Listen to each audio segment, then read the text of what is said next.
जय जगन्नाथ सांग माने आपण मानक पई होमगार्ड रो नियुक्ति आउ गोटे जिला पई एबे आसी सारची समस्त डिटेल्स म आपण मानक ए वीडियो रे जणेबी जेमिति कि एज केते रहिथिले आपण माने फॉर्म आवेदन करि परिबे फॉर्म किपरि आवेदन करिवे मिनिमम क्वालिफिकेशन पंचम पास जदि आपण माने क्लास पंचम जाए पढी जंदी ताले फॉर्म टे आवेदन करि परिबे ता सहित आपण मानकर कोन अदर एलिजिबिलिटी अछि समस्त डिटेल्स आनिबा एवं आपण मानकर केउ जिल्ला सेटा आपण मान कमेंट सेक्शन रे जणेबे आपण जिल्ला रे जदि एजाय होमगार्ड नियुक्ति बाहरिनी ता मध्ये म आपण मानक सहित शेयर करिवे जदि भी आपण माने होमगार्ड नियुक्ति फॉर्म आवेदन करि छाचंदी आपण मानकर जो जिल्ला रे सांग अछंदी ताको मध्ये शेयर वीडियो करनेबे तो एटा होची आपण मानकर जगतसिंहपुर जिल्ला पई बाहरिची पदवी जोटा कि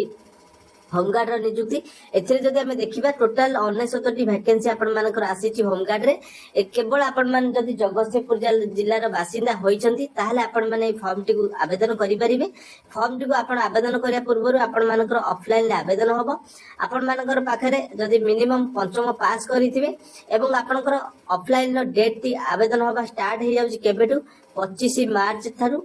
13 एप्रिल ऑलरेडी आपनकर फॉर्म ऑफलाइन ले आवेदन हेइ गलानी लास्ट डेट रही एप्रिल 13 तारीख जदि आप जगतसिंहपुर रोचंती कि आपण जगतसिंहपुर बासिंदा अटंती ताले आपण माने पदवीटा को निया दिबे आवेदन करनेबे तो नेक्स्ट आमे जानिबा यार क्वालिफिकेशन आपण को जानेली एज जानिबा देखंतु एथिरे आपनकर बयस सीमा रही जदि आपनकर 1/1/2025 को आपण मानकर बयस सर्वनिम्न 20 रु 60 वर्ष बयस सीमा रहिथिबो 20 रु 60 वर्ष होइतिले आपण माने ए फॉर्म पई आवेदन करि परिबे ता सहित आपण माने एथिरे पंचम श्रेणी रे परीक्षा रे पास होइतिबे बा मिनिमम पंचम पास करथिले आपण फॉर्म को आवेदन करि परिबे ओडिया भाषा पढि पारथुबे लिखि पारुथुबे एवं कहि पारुथुबे आपनकर एथिरे दरकार अछि ता सहित आपण माने सेही जिल्लार बासिंदा होइतिबे ताहले आपण माने फॉर्म टिकु जाईकी ऑफलाइन ले भरिबे तो आपनकर जो जगतसिंहपुर जिल्ला रे आपनकर पाखरे जो थाना बा आपनकर फांडी थिबो सेइटु जाईकी आपनकर ऑफलाइन फॉर्म मिलुची सेइटु फॉर्म आपण माने नेईकी आपण माने कोन करबे ऑफलाइन ले ताको जहा भी किछि फॉर्म अछि फिल अप करिकि ताको आपण जहा भी हेतरे डॉक्यूमेंट आपण को मागिबो जेमति कि आपनकर पासपोर्ट फोटो मागिबो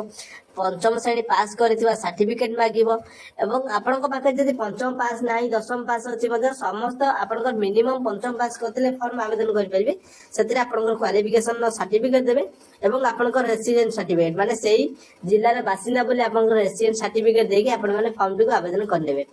आपण मानकर केउ जिल्ला एवं आपण मानकर जिल्ला रे आसीची कि नै ता मध्ये कमेंट सेक्शन रे जणेबे नेक्स्ट जदि आपनकर जिल्ला रे होमगार्ड नियुक्ति आसीबो नियति भाबे मु आपण मानकु